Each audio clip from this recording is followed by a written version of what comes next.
Hello friends, લીલી ડુંગળી અને સેવનું શાક બનાવવા માટે સૌથી પહેલા આપણે લીલી ડુંગળી લેશું અને તેને ઉપરનો વ્હાઈટ ભાગ અને નીચેનો ગ્રીન ભાગ બંને અલગ અલગ કટ કરી લેશું. તમે અહીં લીલી ડુંગળી, ટમેટું, લીલું લસણ અને સેવ લીધેલા છે.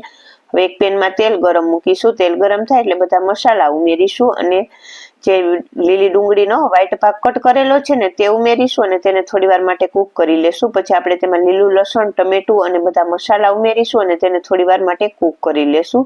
પછી આપણે જે ગ્રીન ભાગ કટ કરેલો છે ને તે ઉમેરીશું અને તેને પણ થોડી વાર માટે કૂક કરી લેશું. પછી આપણે તેમાં પાણી ઉમેરીશું. પાણી ઉકળી જાય પછી આપણે તેમાં સેવ ઉમેરીશું અને તેને થોડી વાર માટે કૂક કરી લેશું. પછી ઉપરથી ધાણા ભાજી ઉમેરીશું. તો તૈયાર થઈ ગયું છે મસ્ત મજાનું એકદમ સરસ ટેસ્ટી એવું લીલી ડુંગળી અને સેવનું શાક.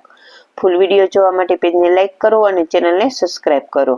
તો તૈયાર છે એકદમ સરસ ટેસ્ટી એવું લીલી ડુંગળી અને સેવનું શાક.